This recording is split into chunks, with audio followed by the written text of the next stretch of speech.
Do you feel the vibes?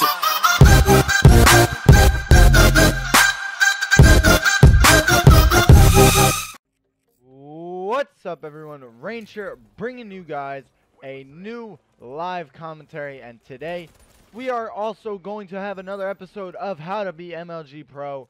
And today, what I wanted to talk to you guys about is teamwork and working as a team, and just how to, make that more efficient. Oh my gosh, we got C4s.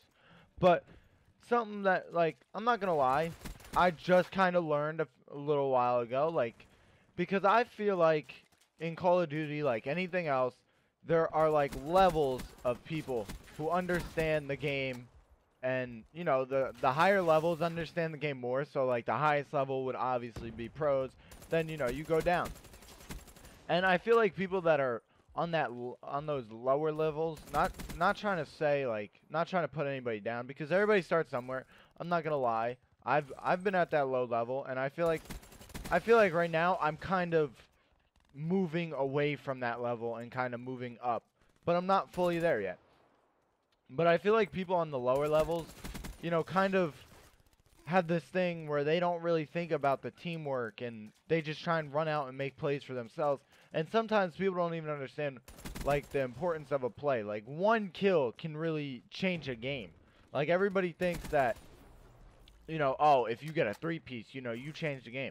Not necessarily. Like, it all comes down to the situation, your team, or the situation of the game, the score, where they're spawning, all different types of stuff. And it takes a lot of strategizing and a lot of thinking. And that's why, one kill could be the decisive factor. And I've seen it many of times, maybe in a hard point, you're going last hill, you're up by maybe 10, 20 going into the last hill, and you guys lose spawns. That guy, your teammate that died to lose the spawns, and it was a one-on-one gunfight and he lost it, that's probably going to end the game for you guys. Like, unless you guys pull off a play, which, one person, there could be a team play. And that's what you have to make a lot more team plays than individual plays. Because, team-wise, you got to be able to push as a team. And that's what I feel like a lot of teams do not do, especially like pickup teams, which obviously pickup teams aren't just going to magically just all jump into a Skype call and just start pushing together and having all this chemistry. It takes time. So, like, but like new teams, that's something you got to work on early. It's just working together, pushing together, stuff like that. Because when you push as a team, you're going to win a lot more games than people just individually pushing. And, me playing free-for-all in this map is probably not the best example of teamwork. I just realized that. But, I did want to switch it up for you guys a little bit, because I know I have been playing a lot of TDM. And, yeah, I wanted to switch it up, so we went in a free-for-all with the Razorback. And as you guys can tell, your boy's putting in the work, but we're not even winning. So, we got to switch that up.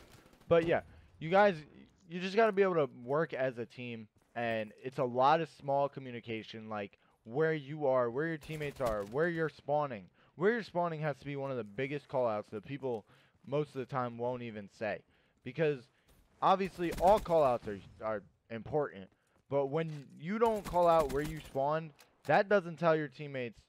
Well, when you do call out where you spawn, let me rephrase that. When you do call out where you spawn, that tells your teammates where they're going to spawn if they die, where the enemy team is spawning, and where they should be looking. Like, that's a lot of knowledge to have. And when you don't do that, you kind of just screw your team over, honestly. And, people can't really call you out on that because, they're not really watching you and not thinking about what you're doing. And that's another thing. Your teammates shouldn't have to be worried about what you are doing. You should be worried about you. They should be worried about what they're doing. And you guys should be worried about how the team is working in-game. And how to push as a team, stuff like that.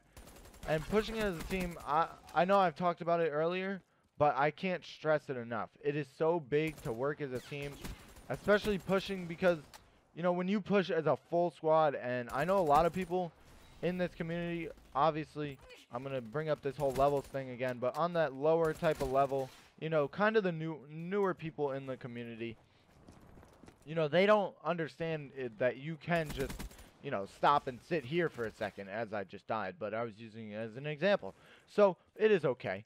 But you know, people don't understand that you can like stop and slow down and just wait. Some people just want to run, run, run. And sometimes, yeah, that can be good, but sometimes that can really screw your team over, if that makes any sense.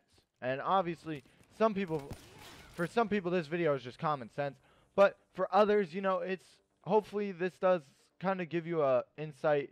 You know, I'm going to try and make some videos of going over gameplay, stuff like that, so you guys can really get a visual representation other than me just talking about it. But I hope you guys did enjoy this video. I hope this kind of gave you some more knowledge about competitive. But I hope you guys did enjoy. Make sure to subscribe to join the Range Nation. I'll see you guys in tomorrow's video. Peace.